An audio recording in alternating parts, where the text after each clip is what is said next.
Most of us are very familiar with the Nativity story, but what more can we learn about the familiar little town of Bethlehem?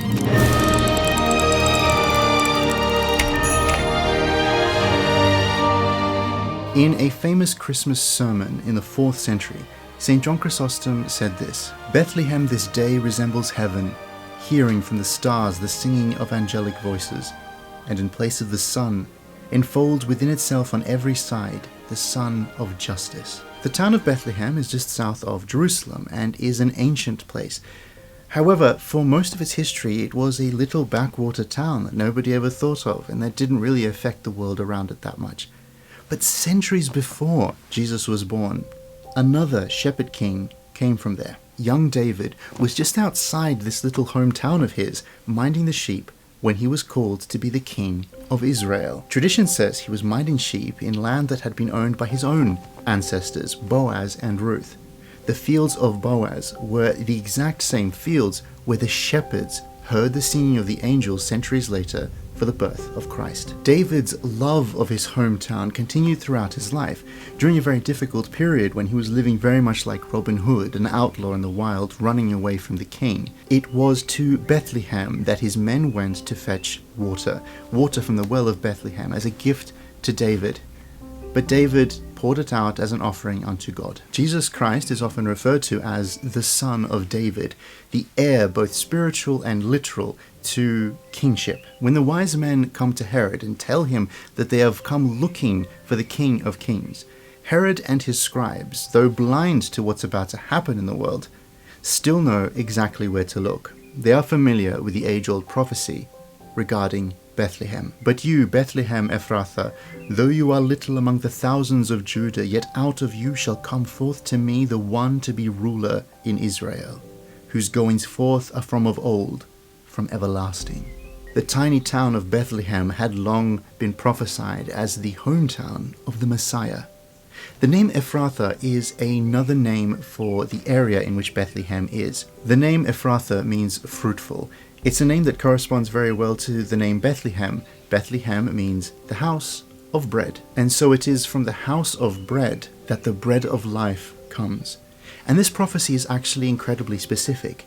Centuries later, St. Jerome, who spent many years living in Bethlehem, writes that there were actually 2 Bethlehems in Israel, but only one of them was also known as Ephratha. When Herod heard from the wise men that the Messiah had come, that there was a king born in Bethlehem, he instantly became terrified for his own position of power.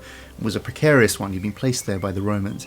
And so he sent men to Bethlehem to kill all the young boys, in the hopes that one of them would be his adversary, the king of Israel. By the time Herod's men arrived in Bethlehem, Christ was already gone and safe on the road to Egypt. But the massacre continued, and the Gospels recall another painful prophecy regarding this. "A voice was heard in Ramah, lamentation and bitter weeping, Rachel weeping for her children, refusing to be comforted for her children, because they are no more." This prophecy is an interesting one, and centuries later both St. Jerome and St. John Chrysostom write about why. Rachel was a powerful Old Testament figure and the mother of 2 children, Joseph and Benjamin. Joseph's children were Manasseh and Ephraim, and the tribes of Manasseh, Ephraim, and Benjamin all controlled different towns across Israel. Bethlehem was not one of them. Bethlehem is from the tribe of Judah and seemingly has no connection to Rachel. So St. John Chrysostom and St. Jerome want to point out again how specific this prophecy is. Her tomb is in Ephratha, or Bethlehem. So when the prophecy says that Rachel cries for her children, it is because this massacre has taken place right on her doorstep, right around her tomb. Today, the tomb of Rachel remains a site of pilgrimage. The Orthodox Church of the Nativity, built over the site of the original stable, is only 2 kilometers away from it. It's about a 20-minute walk. Now, the events in Bethlehem, as all events in the life of Christ, aren't purely historical moments for Orthodox Christians, but events in which we participate and celebrate. But it's not just on Christmas Day. In the Orthodox Church, we make a journey to Bethlehem every single Sunday. The bread used in Holy Communion in the Orthodox Church is prepared ahead of the Divine Liturgy in a small service called the Proscomedia. This is done at a small table to the north of the altar in the sanctuary of an Orthodox church. This table, this space, represents Bethlehem represents the stable, and just near this table will be an icon of the Nativity. So the bread prepared for Holy Communion is coming from the house of bread. It is coming from Bethlehem. When the bread has been properly cut up and ready for communion and placed upon a special plate called the paten, it is covered with another liturgical implement called the star.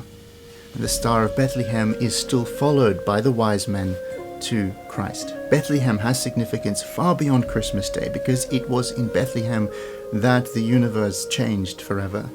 To quote from the 6th century hymnographer St. Romanos the Melodist, "Bethlehem has opened Eden, come let us see. We have found joy in a secret place, come let us seize paradise hidden in the cave. There the unwatered root has appeared, blossoming with forgiveness. There is found the undug well from which David longed to drink of old. There the Virgin has borne a child, quenching Adam's and David's thirst. Let us hurry to this place where the eternal God was born as a little child." So it's not just shepherds called from the fields to the stable. It's not just wise men called from the east to Bethlehem. It is all of us called to Bethlehem, called to follow the star that leads us to Christ himself. If you want to learn more about Orthodoxy, about the early church, about Bethlehem, the star, and the bread of Holy Communion, please do visit an Orthodox church and talk to the priests and the people there. If you want more Christmas in your life, please visit an Orthodox church because there is more Christmas available than you ever thought possible. It's always a pleasure to do a few Christmas episodes every single year. It is a wonderful time to think about history and tradition and the scriptures. We're accompanying the episode with a spiced, cozy type of tea that was given to me by my friend Ban. Thank you very much.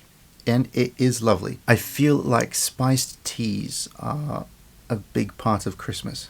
We always try to make the Christmas episode look as cozy and warm as we can, like there's a fireplace and Christmas tree and everything else. And the funniness of it is that we're actually in Australia and it's summer right now.